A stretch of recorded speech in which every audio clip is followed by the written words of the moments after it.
Hi, Day Nights, and welcome back to the What the Austen podcast. We're doing another Unpopular Opinions or just random topics episode today. Sense and Sensibility specific. We're actually reading or just finishing Sense and Sensibility in the book club. And so I've just had so many thoughts this time. And then when I asked on Instagram for some unpopular opinions, a few of those come through as Sense and Sensibility specific. And I was just like, let's just make it a Sense and Sensibility one because I'm here for that. I think it'll be really fun. I think you're going to get a lot of Sense and Sensibility episodes going forward because I have so many thoughts now. And I know one just came out with Olivia as well, which was covering Elinor and how she very much self-sacrifices in a lot of ways. So yeah, we're just continuing the train, the Sensibility train. Are you excited, Caily, to do? It's your favorite book, so you're gonna be. It is. No, I think this was a great idea. Well, we've just reread it. It's fresh in our minds. And I love Sense and Sensibility because every time I go back to it, there's something new that I find that I always want to talk about. So I'm glad we're doing that deep dive. Yes, I love it. Okay, are you ready for the first one that I've got on the list? All I've actually got right, it written down. This is very formal for me. The first one that I have on the list is Brandon's infatuation with Marrianne is unhealthy, which is a big one to start with. I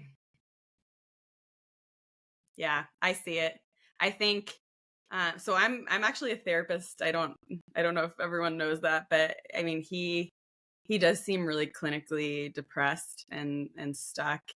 And I think his past situation with Eliza has really made him kind of have a freeze response and shut down, and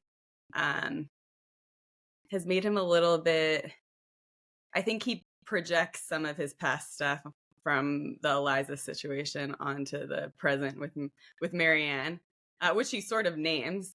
But so yeah, I see it. I'm curious what your thoughts are on this. Yeah, it made me think a lot about something that I've been seeing a lot online, about the notion of like the candid girlfriend. I don't know if you've seen anything about that.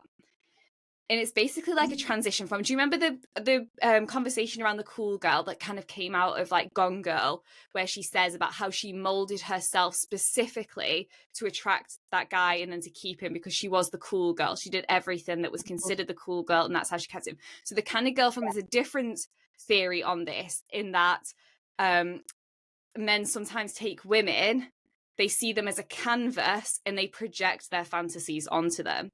So and when I was like thinking about this topic, that really came to mind. Not that that Brandon really projects his fantasy of Eliza who's died onto Marrianne and seems to only see her through the lens of how she relates to Eliza. And I think that's really dodgy because it makes me like because Marrianne is such like a wonderful person in her own right. Do you know what I mean? She has her own identity, but I worry that he doesn't see that. He isn't able to separate the two.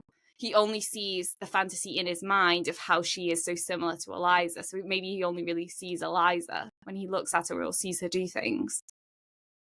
I could see it because of that conversation that he has where he talks so much about how Marrianne reminds him of Eliza. I absolutely can see it. And I think one thing that always strikes me is how little interaction you see directly between Colonel Brandon and Marrianne. It's often he's talking to Elinor while looking at Marrianne. So I could see him absolutely projecting things onto Marrianne.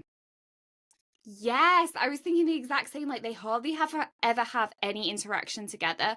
And I just think, how does he know any of like Marrianne's like nuance, like any of her specific characteristics, if he only ever is like staring at her and only sees her from a distance as well? Like, how much easier is it to project an idea onto somebody if you only ever see them in like a performative state? Do you know what I mean? Like, he's always watching her in very specific moments, when she's playing the piano, when she protects her sister. Like, they're very specific times. In a lot of the other like more maybe Marrianne's more sensitive, more problematic times, I would say, like where she's very depressed over Willoughby, she's hidden away in her room. Like she never wants to see Colonel Brandon. It's always Elinor and Brandon together. So I'm like, when does he ever see anything that doesn't match his fantasy? The only Even when thing, she's ill, that still mirrors it. yeah, the only part that is popping into my head right now, but you're right. It is when she's in a she is performing, but when everybody else is ignoring Marrianne playing the piano, he's very observant and noticing that he said she plays with depth of feeling. So he noticed how she was playing the piano and the nuances around that. So that's a moment where I thought he was observant of something specific to Marrianne. But in general, I agree with you. It's a lot of his talking about Marrianne when she's not there, or talking to Elinor about Marrianne when Marianne's across the room, not directly engaging with them. Or even when he talks to Elinor about Marrianne, it's often in the context of, like, even when he says, like, not to change her, it's like, oh, make sure you don't, like, encourage change in her because she's, you'll regret it if she changes. But it's literally just like, but all of his context for it is because at the moment she's like Eliza. Does that make sense? Because that's like, Yeah. he says, like, oh, she's so much like this person. And I just think, like, how long can you stay in the boundaries of that as a person? Like, it makes me concerned, like, the thought of them being married, and Marrianne, obviously, because she's her own identity, she's her own person, she isn't Eliza. What happens when that suddenly starts to sway outside of those boundaries that he's created? Yeah, I could completely see that if Marianne starts coming out of her shell, and the more time they spend together directly, the more she shows that she's different from Eliza. Will Colonel Brandon be able to handle it and move forward in his life with Marianne? Maybe it's possible. Maybe because he was disappointed and didn't think he had a chance with Marianne, it was reminding him how he lost Eliza. But yeah, I think it could go either way. It is possible that he really is so much having Marianne identified with Eliza that can he separate the two and actually focus on his life with Marianne. And I have two other thoughts that I want to discuss with you on this. Yeah. One Yes. is clearly has unresolved trauma around Eliza, so I want to discuss that. But also, I want to discuss the fact that Marrianne doesn't have the same background knowledge that Elinor has about the whole Eliza situation. Like, I'm not even sure if she even knows that he had such a deep connection with this woman. Like, she knows that he had a past attachment because she makes the point that she thinks past attachments are like, that's it, you're done now. But I don't know if she knows the extent of it, or that he sees his past love in her. Do you know what I mean? And what if he found that out later? Wouldn't you feel like the clone, like the replacement girlfriend? Do you know what I mean? This, I actually, I think that Marianne would actually find that really romantic. How loyal he was to Eliza, how much he took care of her. Because when she wraps her head around second attachments, she there's some quotation where she says it's not what people say but what they do that makes them honorable. I'm paraphrasing that. That's not the exact quotation, but I think she might find that romantic, that he was so devoted and so loyal, because she always talks about how important that is to her. If he can get out of projecting all of the Eliza stuff onto her. I don't think Marianne cares so much about her individuality, about expressing herself truthfully, that if Colonel Brandon didn't love Marianne for Marianne, I think she'd feel like way over that pretty quickly. Yeah, I agree with that massively. Yeah, she does. She holds so much to, like, people being their authentic selves as well. Like I actually think that's maybe one of the things that really in the end bothers her about Willoughby, is that he was pretending so much, and that he was able to just be like so fickle and to change and stuff. So yeah, maybe you're right. Maybe she would find it romantic. I certainly would not find that romantic. I think I would be a little bit more eased with the fact that she's no longer around. Like, can you imagine if she was still alive as well, and you were like, friends, like, why am I'm like very similar to that person. That's a bit weird. Like, can you imagine if you had like an ex-partner and then you met their new partner and she was like really similar to you? They'd be like a bit weird. Oh yeah, if she were alive and he was going to caretake to her, yeah, I mean, I think that would be, I think that would be, there would be a lot of tension there.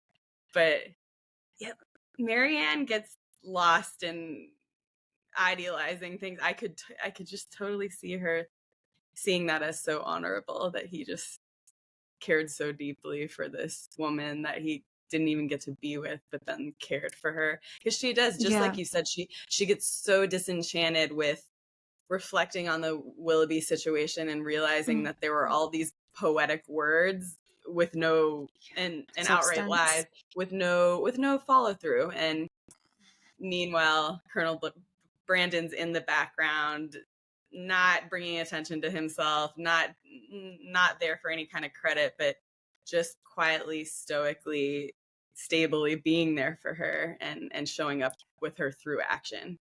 I love that. I love that so much. That's so true. Your thoughts then, I'd love to hear this from like a therapist point of view as well. Like your thoughts on the fact that he has this like unhealed trauma about Eliza, because it's very clear this time. What really stood out to me is how vulnerable and how much he breaks down to Elinor when he's telling the story. Like he almost can't even get it out because he's that emotional. Yeah.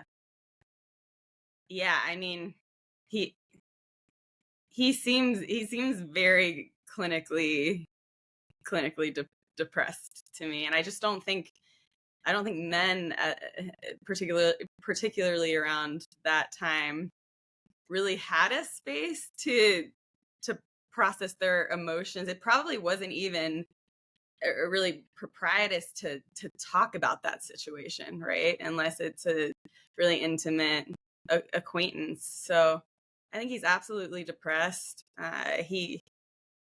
He's described as so melancholic, right? And then there's, even though he is stable and stoic and does things for others, he,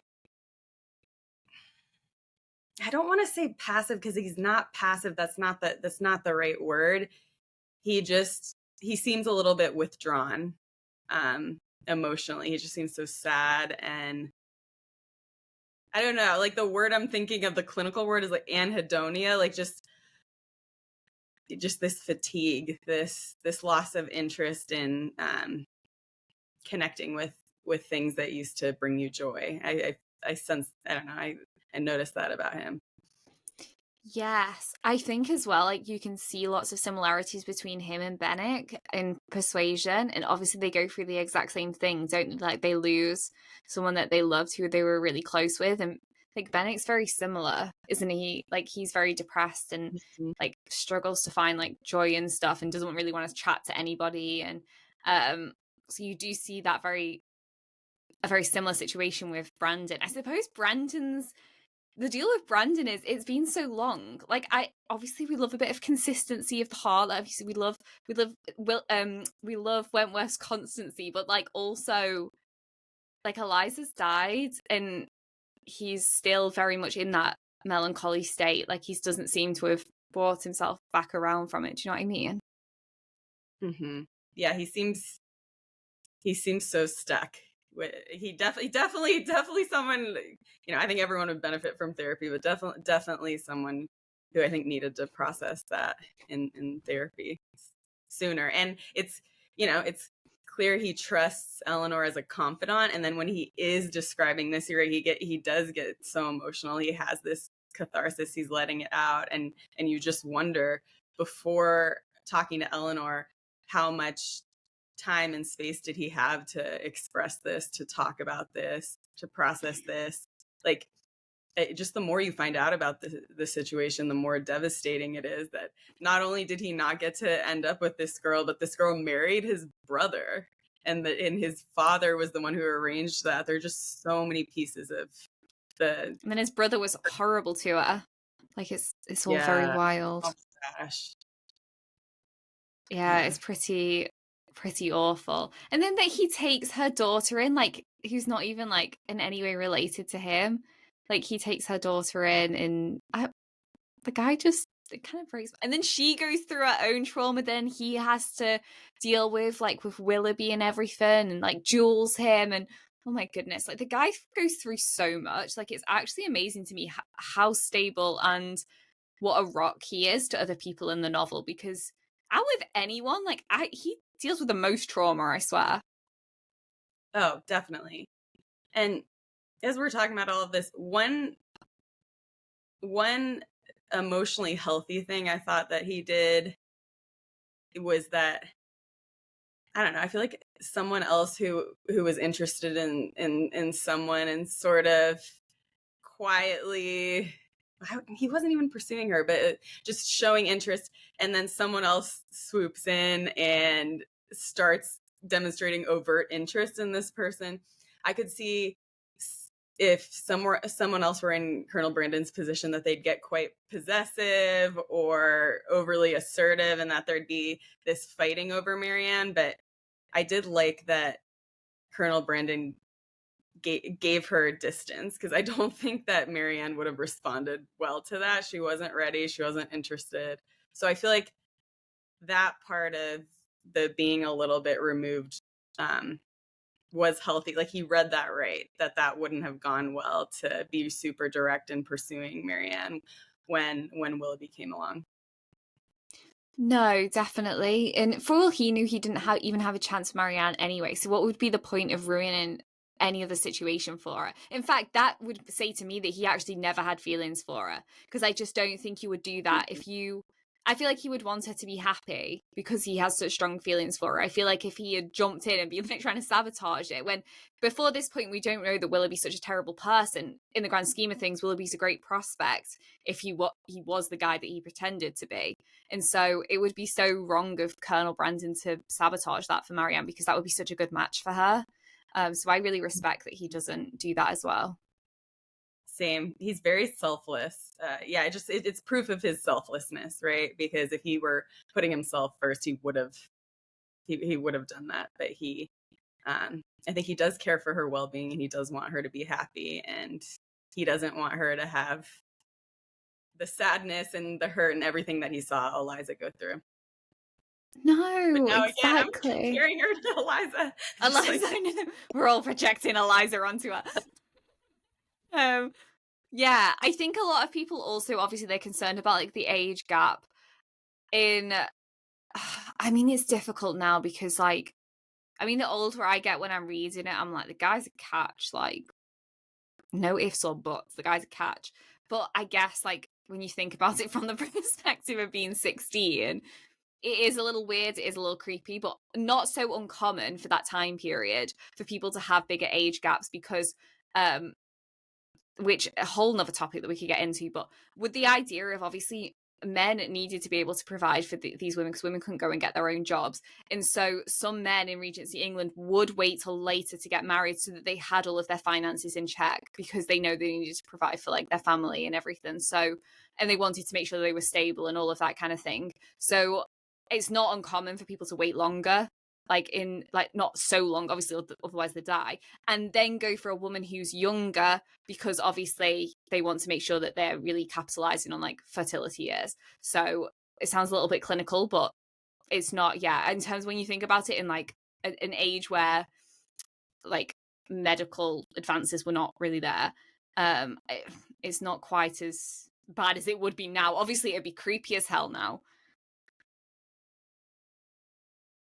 Oh, yeah, absolutely. Actually, speaking of age differences, one unpopular opinion I wanted to share was,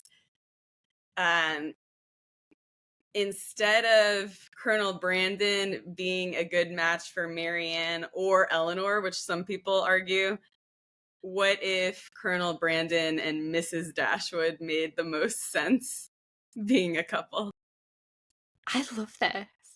I love that so much. Like, I genuinely do. I think that's genius. She has all the sensibility and character of Marrianne, and she's older. She has, for most of her life, has been married and really struggles not being so.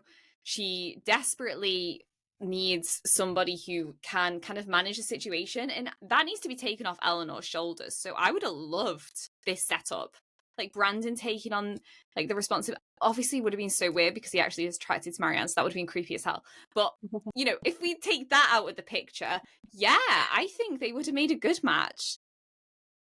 Yeah, I just when I think about it, she's only 40, and he's 35, so there's only a 5-year age difference, and which still it blows my mind that when they're talking about a potential, when John Dashwood's talking to his wife about a potential annuity, and they're like, "Oh, she won't live 15 more years." I was like, "What? She's only 40. This is what?" Okay, but yeah, I think they're closer in age, and Mrs. Dashwood, just like you said, has all of the same sensibility to Marrianne. Several times it's not only stated, but you see how similar in disposition Mrs. Dashwood and Marrianne are.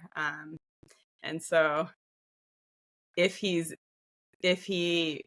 really is connected to Marianne's personality, why wouldn't he be connected to Mrs. Dashwood's personality? Yeah. Oh, I just had such a creepy thought, which kind of links back though. Maybe it's because obviously he went to war and everything, didn't he? Like before Eliza like married his brother and got sick and stuff. There was very big gap that he was absent. So maybe he's like, maybe again it's just because he wants someone who's younger who still represents more of Eliza as she was before he left, like when they were like teenagers together. Bit weird. But yeah, I don't see why he wouldn't have been. And also, like they have like such a great time in the carriage chatting.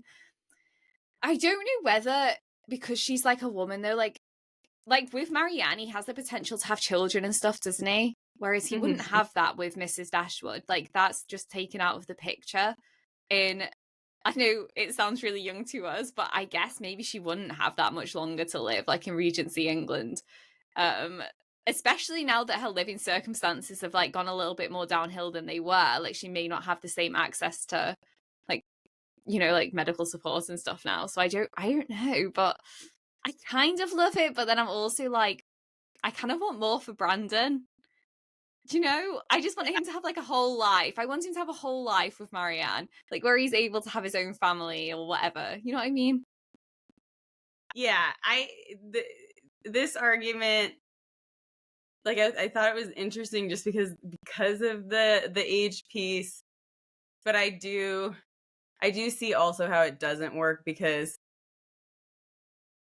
especially if he went to war and with everything that happened with Eliza's situation, he doesn't really have any relationship experience that we know of, whereas Mrs. Dashwood has, you know, 2 adult children and like one preteen, and she's had a ton of experience being in a relationship, being a mother, and it would be one thing if Colonel Brandon didn't want kids, but maybe he's a little bit arrested in his development just specifically around relationship experience. Oh, I love that. But then you've also just made me think, I suppose he does kind of have a child because he has his ward, and maybe he would have benefited from having somebody who's already an established mum as a partner who could then be a good mentor, especially considering she's about to have a child herself. So, like, maybe that would provide a better family setup. Where as opposed to Marrianne, who will be like, who's of similar age to his ward, like they both had the same lover. Like, do you know what I mean? Like, there's a lot. There's a lot that could be. I mean, they could bond over that, I suppose. Like, we were both, you know, messed up by Willoughby. That was terrible. But do you know what I mean? Like, that's maybe. Yeah, maybe it would have been a more stable household had it been Mrs. Dashwood, not Marrianne. That's such a good point about the fact that Colonel Brandon has been this father figure, right? Like he has had and Mrs. Dashwood has experience raising kids, raising daughters, and she could help him with that. Yeah, it's an interesting thought. I like it more than the Elinor. Oh, sorry, my thing's just echoing. I like it more than the Elinor Brandon match, I think. Just because I think there's just a better balance of polarity there with Mrs. Dashwood. So yeah, I like that one. Shall I bring up another one Yeah, that I've for got? sure. Okay. Oh, this good. This links on well. The next one is Mrs. Dashwood is a terrible parent, which I touched on this slightly in the episode that I did with Olivia, but I very much think this is the case. I think she's incredibly neglectful. I think she's a bad parent to both, but I like Marrianne and Elinor, and neglectful of Margaret as well. Gosh, we hardly ever see her about. But I'd love to hear your thoughts. Yeah, when you say that, I'm surprised there haven't been more comparisons between Mrs. Dashwood and Mrs. Bennet. Just in that they both have a hard time using their logical, practical part of their brain when stressful things happen. Like I just think about when Willoughby leaves, Elinor brings a lot of practical things up. She's trying to make sense of the situation, and Mrs. Dashwood is kind of yelling at Elinor for even bringing certain pieces up. It's like if this is what reminds me of Mrs. Bennet. If Elinor says something that she doesn't want to hear, she chastises Elinor and kind of gaslights her almost, and is like, you shouldn't be saying that. That's ridiculous. And there are certain things like asking Marrianne about whether or not they're engaged that I feel like it makes so much sense for a mom to ask that, and then she's very much in denial and go, no, I would never ask her that. So I agree that I think Elinor is completely parentified, even with when before they move to Barton Cottage and they're looking at places to live. Like that should have been on Mrs. Dashwood to talk about finances and how they have to downsize, but she's in so much denial about that Elinor has to be the practical one, and then is often getting a lot of pushback from Mrs. Dashwood and Marrianne. So the answer is yes, I agree with you. I definitely have a lot of thoughts on this. I think she does have such weird reactions to stuff. Like even when Fanny starts to say like how Edward's got to marry well and all, this is like right at the start. Like from that reaction, that's literally when she's like, that's it, we've got to move. Like she doesn't even like process stuff very well. She's so dramatic. And I agree, the way that she reacts to Elinor is so inappropriate.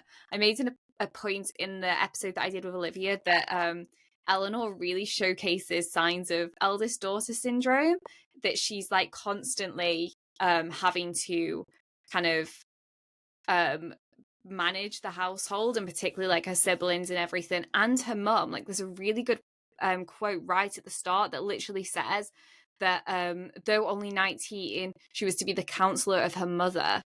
And it just goes on to say how their personalities are so different. It was always Elinor having to make the choices.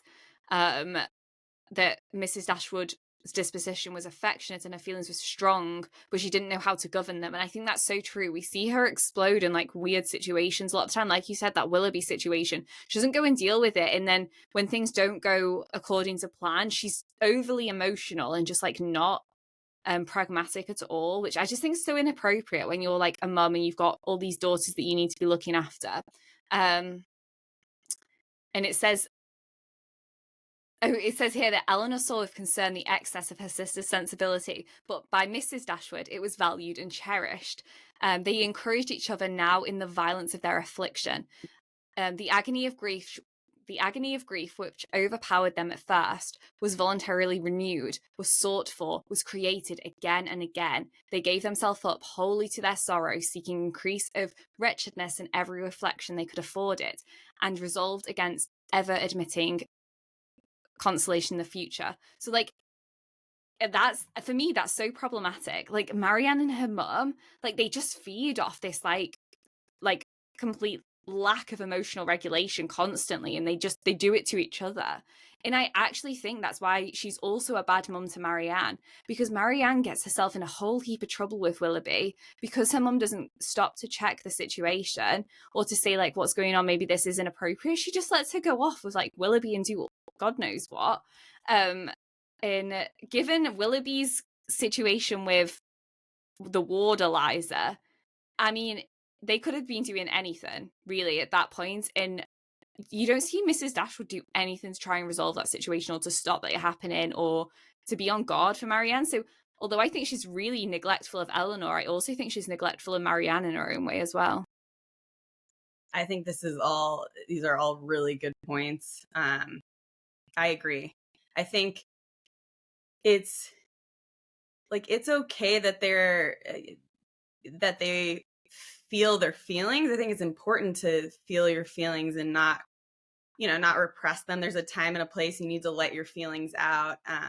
But it's like you have to move through the pain to reduce long-term suffering. And so what happens is it's not that she just gets certain news that's stressful and feels emotional about it. It's her response to after that is to just be in denial about things and not have the hard conversations with her daughters. I completely agree with you that where was she in ever sitting down with Marrianne and having a tough conversation with her for her well-being? She was never the one to do it. It was always Elinor. Like Elinor, or Marrianne, or sorry, Elinor says to Marrianne, you can't keep this horse.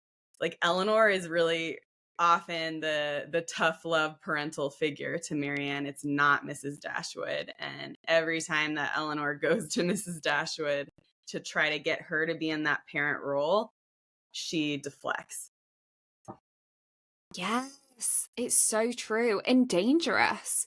Like she has 3 daughters living under her roof, and like I just think it's so dangerous, like that whole situation, because she is so neglectful and she just doesn't take the time to look at the situation better. I don't know whether it's that she just has this like naivety about herself that she doesn't even think about the consequences of Marrianne just going off with Willoughby. Like she's so much in her like romantic nature that she just sees it from a positive stance.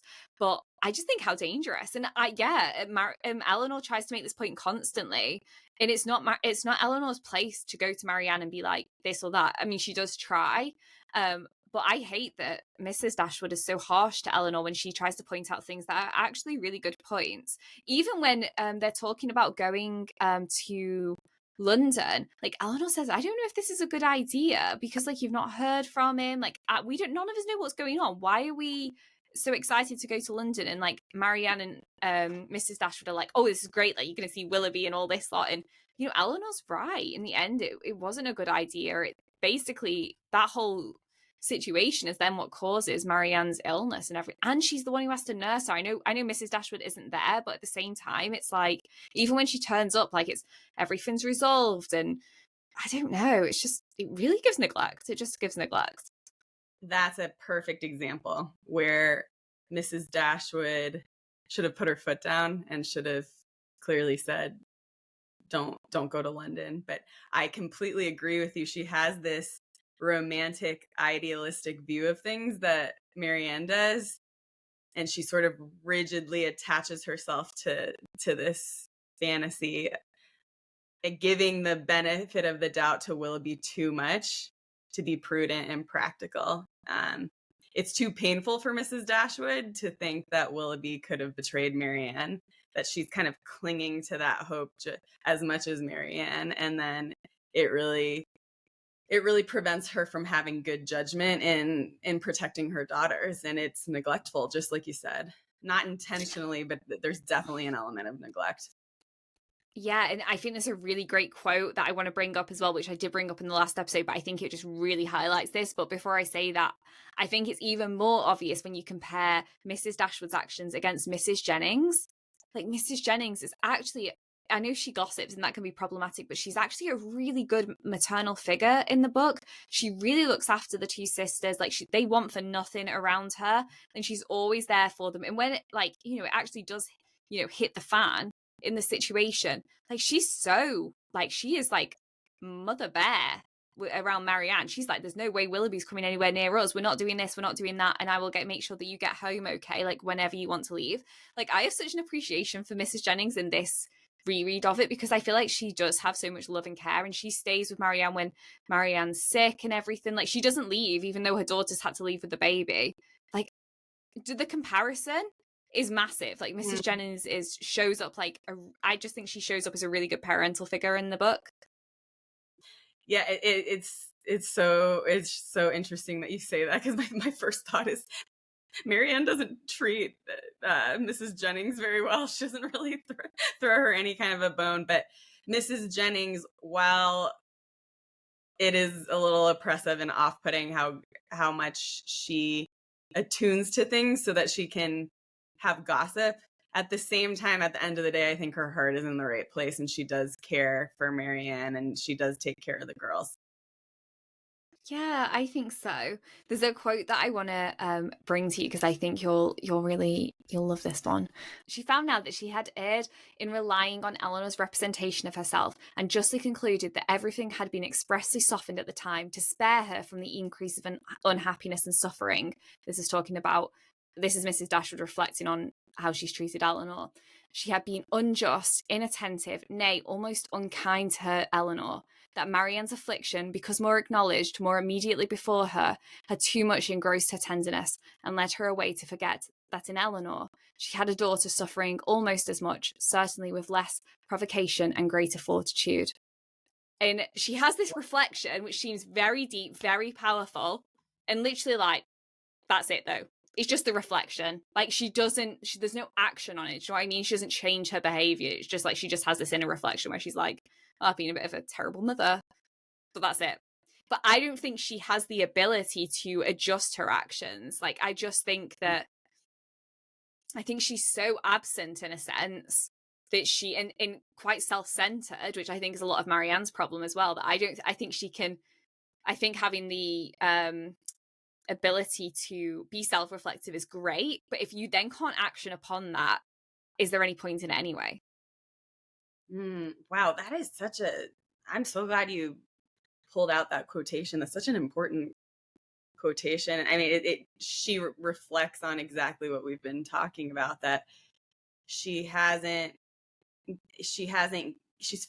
on Marrianne, and while fixating on her, hasn't actually attuned to her very well as a mother. And then instead of viewing Elinor as a daughter, she views her more. She again, I really think Elinor's parentified. She hasn't been able to see Elinor's pain at all, or be there for Elinor emotionally. Wow, that's a really amazing quotation. I think it's important that she has that self-reflection, but yeah, but you're right, it doesn't translate to the follow through in any meaningful change that we see, at least. Maybe there is some. Yeah, well, there is that. Although it becomes basically, well, I suppose there's still Margaret who could benefit from a change of character, but realistically, like, both daughters get married off, and so she's kind of, that responsibility is taken away from her anyway.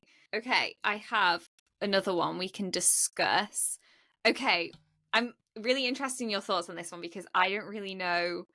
I've not got fully made thoughts, and I don't want to end up on a massive tangent, but if you were Elinor, what would you do that she didn't in her situation?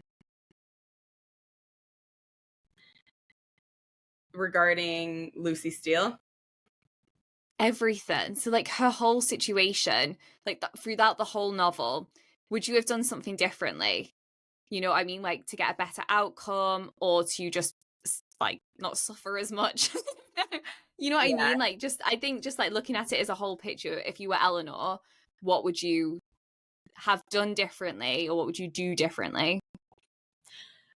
I know exactly what I want to say, and this has always bothered me while reading this and frustrated me. I would have told my sister.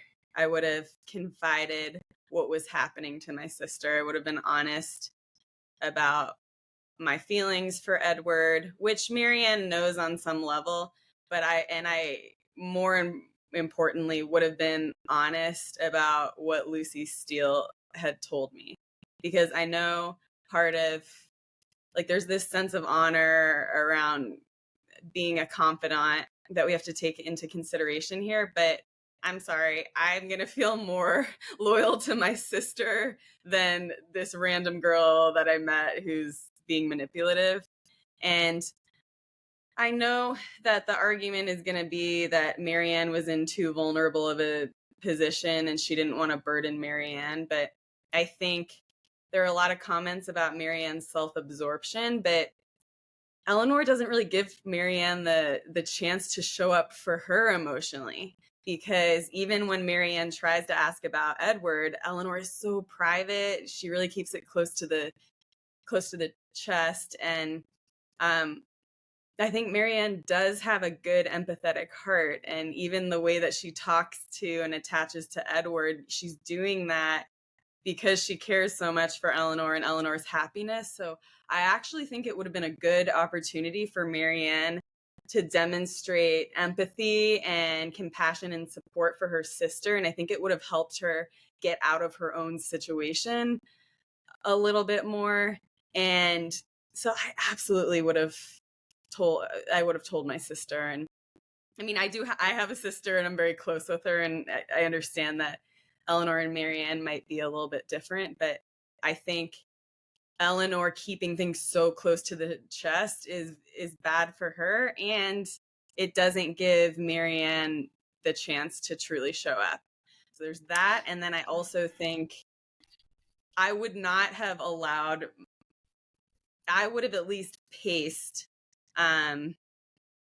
being in the position where I had to communicate with Edward while Lucy were there. I think if I had told my sister, I would have let my sister jump in and help and maybe be there instead of me during some of those dynamics, so that it's not Elinor constantly being in the middle of that chaos. I love this. No, I think that's such a good idea. Yeah, definitely. Also, Marrianne's a bit of a loose cannon. Like, if I had someone like Lucy on my case, I probably would just tell my sister, because I'd be like, friends, deal with my sister with this situation, because when I tell her, she's not going to be here for any of your crazy. So, yeah, I do think telling Marrianne actually would have been a benefit. I also think Marrianne does have such an affectionate heart that I actually think it would have done her good to have something else to focus on that wasn't Willoughby, because she was just so engrossed in that, constantly sending him letters. I think if she had the chance to think about somebody else, she would. Like, I think she could have placed that on Elinor in the Edward situation and want to do something about that and not focus so solely on her own situation. So I actually think it may have even been a benefit. I get Elinor not wanting to tell Marrianne or her mum just because of the way that they react, and it's a little bit dramatic. So I do understand her keeping it to herself, because I think she even says that she's like, she could find no counsel in her sister or mum, because they would be so dramatic in their response that it actually would just cause her more distress to tell them. But I do think that she's just bearing too much on herself. Like, she could share the burden, but is choosing not to. And I don't think that's very healthy at all. Yeah, I'm trying to think what I would have done about Lucy.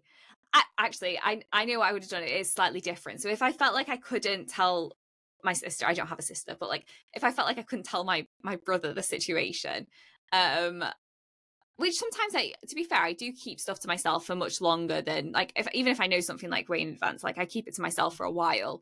What I would have done differently is I would have made it Edward's problem again, because it's Edward's problem initially anyway. So I would have found out what Lucy told me. When I saw Edward, like, I would have said, excuse me, can we just have like a private word? And I would have said, look, Lucy's confided this into me. I understand that it's a great secret.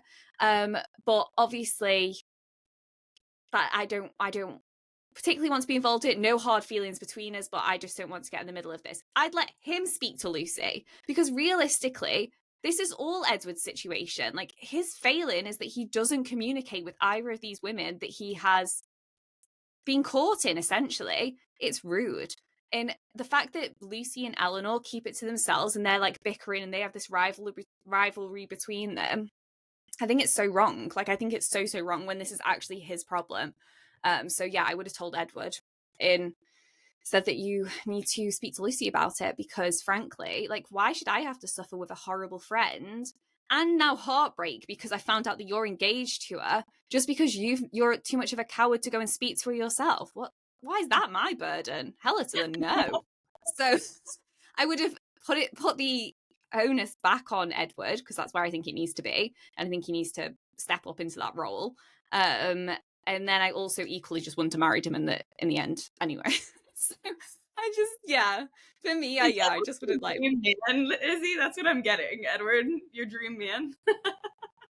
No, see, I thought I had such problems with Edmund, but now it's Edward as well. And I did a whole episode of why I really liked Edward, but now I have whole new thoughts, guys, and you're gonna hear them at some point, because I do. I think it's so wrong. I think in general society often makes women rivals, and I hate the fact that that's centered around a man.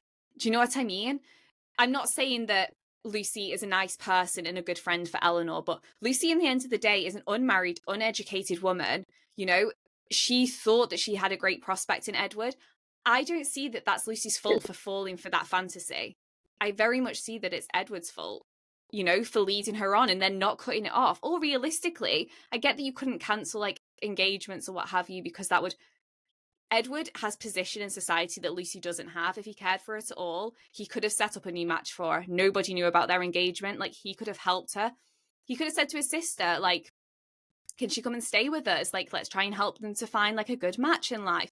There's so much that he could have done, and I very much think it's his failing. I think he fails both of them. And yeah, I just would have put it back onto Edward. And I think I would have told my sister as well. Like, I think I would have told my brother. I would have been like, friend, this is like what's going on. So like, if there's any awkward situations, please can you like have my back, so you don't make it more awkward by just assuming that things are good. Right. And, you know, on one level, I feel for Edward that he is trying to keep this promise, but he cares for Elinor so much. But then it is so misleading and weird that he is still engaged to Lucy, but then coming to like visit visit Elinor first, or like visit the Dashwoods more. And yeah, I mean, I totally get that you would have talked to Edward about it, and I think that's a really reasonable thing to do. I think the reason she felt blocked from doing that is there wasn't any really verbal acknowledgement between them that there was a vibe that was more than friends. So she's sort of stuck. She's like, how can I have this conversation with Edward if we're just friends, you know? Oh my god, that is so awkward. It's like if you have nothing tangible to go off, like, and he's not... Doesn't see again though. How cowardice! Like, the guy doesn't confirm. It's so wrong. Like, I know we all go on about how Lucy is such a big gaslighter, but genuinely, like, I get such toxic vibes from Edward sometimes. Like, just know, like, that's the thing. Eleanor's in this terrible situation because he's been like suggesting, like, everybody thinks that there's a connection between them, and there actually is, but he could have been honest to Elinor, no? He could have just been like, Elinor, look, I really like you, and I am so sorry, but I'm actually already attached to another woman. Like, I was not expecting this situation, but I want to be honest with you, because I know you're a good person, you're not going to tell anyone, but yeah, I'm already attached to somebody else, so I just needed to tell you that. What was stopping him from having that conversation? Like, I'm confused. I don't understand why you couldn't have that conversation. Yeah, when you say that, I'm like, why couldn't he? And Lucy says because it's a great secret, and Lucy's got no problem sharing it when the opportunity arises. Well, is it because he's gonna lose everything if he marries her? But that's gonna happen anyway if he marries her. He doesn't care. He doesn't care. That's my point. Like, the guy is just obsessed with being like attached to a woman. Like, I actually find it very disturbing. Like, stand on your own 2 feet, Edward. Like, just do it, because realistically, it's so wrong. Like, I know Lucy's a terrible person, but he wastes so many years for her, so many potential years in the marriage market that she doesn't take the opportunity for, childbearing years. It's disgraceful, actually, his actions, like, genuinely. Like, I get that, like, but why are you holding out for this, like, fantasy? And how he's like doesn't do anything. He doesn't go to his mum and tell her, so they're just waiting for her to die. That could take forever. Do you know what I mean? Like, she's a very rich woman. She's got the means to pay for good health care. So I'm really confused what his whole dynamic is. Like, I don't understand. Yeah, that's actually a great question. You know, they've been married or they've been engaged for so long. What was the plan for when was this just going to be a super long engagement? What was, yeah, you're making me think of a lot of things I didn't before. What was the plan for their marriage? And, like, say they did have a plan, as soon as he realized that he had feelings for Elinor and was tired of the engagement, which is very clear that he is, why didn't he just have, nobody knows about this engagement. Why didn't he just have a secret conversation with Lucy? Lucy is very pragmatic. Like, she wants the bag. So he could have literally sat down with her and gone, Lucy, I've got feelings for another woman, but I want to make sure you marry well because you deserve that, because I've held you basically hostage for all these years, all of your good prime years, held you hostage. So I want to make sure you marry well. I have the situation in society to actually do that. Like, you can come and stay with my family for a bit. Fanny likes her anyway in the end. So I'm literally just like, what is he doing? It's rude. I guess it would have been considered super dishonorable to do that. It would have been leading her on and then ending things, right? Like, he talks about this concept of honor, but I see your point that if it were a secret just between the two of them, would it be that big of a deal? I don't know. And Lucy's not stupid. Like, I know Elinor makes a massive point about how she's, like, illiterate and all this lot, but the woman's not stupid. Like, I genuinely, and I believe that Edward knows she's not stupid either. So realistically, like, what are your options? He says he wants to get out of the engagement. Do you want public humiliation, or do you want to take up his offer to find a better match? Right. I'd take, like, I honestly, there's so much that he could have done in the service of the women that he has, you know, impact, like, he's had this situation with. Like, there's so much that he could have done. His abandonment and his, you know, neglect of these women, it gives Willoughby. It's giving Willoughby, okay? I know it's not to the same extent, but it still kind of is. Like, Lucy was really young when they got attached. Do you know what I mean? Like I said, don't think Lucy's a great person. Like, let's use some discernment here, but I just don't think it's right at all. I think that's dishonorable, is that he keeps her into this engagement for all of these years, then falls for another woman and still doesn't come clean to either of them. Where's the honor in that?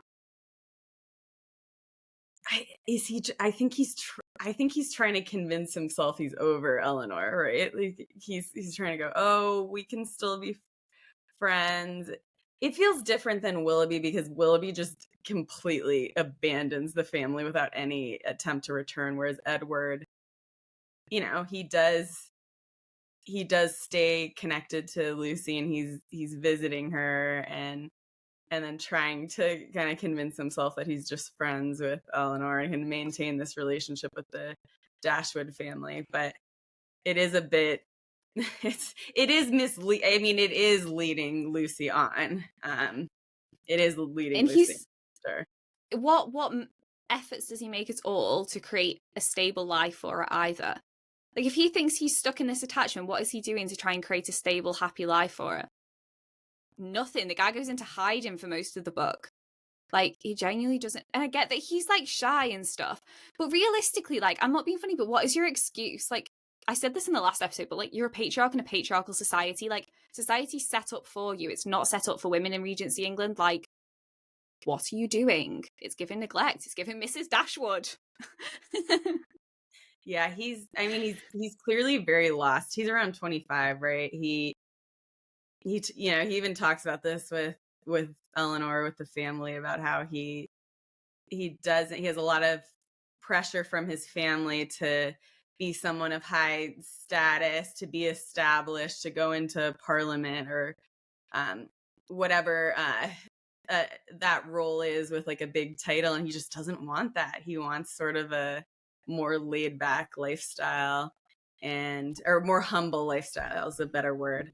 But Which I yeah, love. I love that for him. Absolutely love that for him. But I'm not being funny, but he has no business marrying then. Like, even Brandon says that. He says, like, just be a bachelor. He's got to be a bachelor. Like, I've got a living for him, and he can be really happy there. He can have everything he wants. And Eleanor's like, oh, great, you'll marry Lucy. And Brandon's like, no, no, no. You can't marry Lucy. Like, there's not the income to marry someone. Let's be real. Like, he can be a bachelor. Brandon calls it. That's literally what Edward should be doing. Like, I don't understand him messing around loads of women. I don't get it. There is a lot of when we're talking about all of this today, there are a lot of characters in Sense and Sensibility who are in denial about different things. Right? Like Edward is kind of in denial about his role in a marriage and a relationship. I mean, I think he thought that he and Lucy would be taken care of by his family. So I do think he was. Do you think he was blindsided by his family giving all the money to Robert? Oh, giving all the money to Robert? No, I don't think he cares. Like, I genuinely don't think he cares. Like, even Elinor and Marrianne, they have a recognition between themselves that when everybody's like, oh, how terrible that he was cut off, they literally look at each other with the acknowledgement that they know that Edward won't care because he doesn't care. He doesn't want to be a part of his family anyway, which is all fine and fair enough. But, like, it's not acceptable when you're engaged to somebody. Do you know what I mean? Like, I get that he then wants to keep the engagement because he doesn't want to embarrass Lucy and everything. And he is kind of tied in then. But like we said, what was the plan? Like, was he genuinely just waiting for his mum to die? Like, that's a bit weird. Yeah, I don't know what I think he did feel stuck in the engagement, and he always maintains like he never would have ended the engagement because that doesn't align with his values and his sense of honor. But yeah, how long were they gonna draw out that engagement with where they were? I don't know. Yeah. The whole thing is wild to me. Like, obviously, I get that there's like the other side to it and stuff, but I just, yeah, it's a bit, yeah. I'm not 100% with his plan, but I've just forgot totally I went on a tangent like I knew I would. What would I do differently? Yeah, I think we both clarified, but I think Eleanor's situation with Lucy is extremely difficult, and I don't know how, other than getting somebody else involved, I don't know how else you could manage something like that. I think it'd be terrible to manage it on your own. I don't think I could possibly bear that. I don't know how Elinor bears it in the book. Like, obviously, it's a massive toll, but in real life, like, how do you manage that? I think I'd just have to take myself out of this. If I had nobody I could go to, nobody I could tell, I just would have to avoid her. Like, just preserve my own peace and just be like, I'm just gonna live in my own. I mean, Elinor lives in a Delulu land while she also speaks to Lucy, which I love for her. The woman's so strong. Like, I would only be able to live in my delusion if I wasn't speaking to Lucy. Yeah, I would have to tell my sister. Someone else would have to be a confidant, or just like you said, I'd have to withdraw myself and not go to as many of the gatherings. And I know Elinor often feels forced to go to these things because Marrianne often removes herself or doesn't come. But again, I think that Elinor viewing Marrianne as fragile and going through too much herself, I don't want to say it's an excuse, but that thought keeps Elinor from having to be vulnerable with her own emotions. And I think it's a coping mechanism, but again, I really think it robs her from the opportunity of getting to experience Marrianne's genuine empathy and compassion. And I think it could have been a really beautiful moment in their sisterhood to like get closer and to see Marrianne step up for her sister more. I love that. I think it would have as well. And it's also made me reflect slightly that it's rare to see really good, strong female friendship in Austen's novels, which I think is quite heartbreaking because for all intents and purposes, like, I know it was her sister, which was really close to her sister, and also Martha Lloyd as well. So it's surprising to me that we don't have the opportunity for better like women friendships in the books, because a lot of the time they are quite toxic, like this with Lucy. And I think Elinor would benefit so much. Like, I know she's got Colonel Brandon, but that's not, she needs another woman that she can speak to, really. Like, she can't confide in Colonel Brandon, even though he thinks he can confide in her. Do you know what I mean? She needs another woman she can speak to, that she can confide in. And I agree. I think the closest she could find that in the book is Marrianne. So I wish she could have opened up to her too. Wow, that's so true, because yeah, it's like, who does Elinor have as a female friend? Because Lizzie has not only Jane, but has Charlotte Lucas, and then Emma has Harriet, and sort of frenemy Jane Fairfax, and Miss Taylor, who's like a mentor / friend. Yeah. No, it's interesting to think about. Elinor really doesn't have any female friends, right? I guess the closest Emma, yeah. I think Emma, like Emma and Miss Taylor, I think theirs is maybe the best friend. I'm trying to think of the best, because like, this is what I mean. A lot of the friendships, like the female friendships in Austen's works, are quite problematic. They're very complicated. Do you know what I mean? Like, I think about the episode that I did about Bingley and Darcy's friendship, and yes, they had their ups and downs, but they were very steadfast in their friendship. Like, there's a lot of much more turmoil in the female friendships, or it's the wrong friend and it's terrible, it's a disaster, like Isabella Thorpe, Lucy Steele.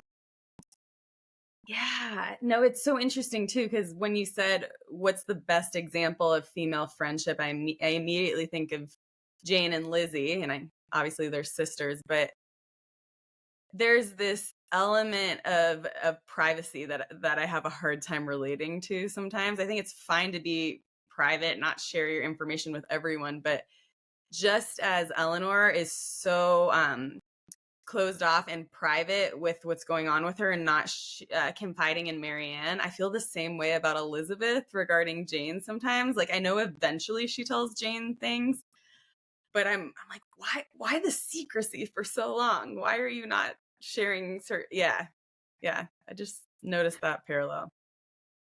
Do you think it's something to do with the difference in like the marriage market and like dating back then? Like, we have, like, it's you're much more able to have a bigger pond to fish in nowadays.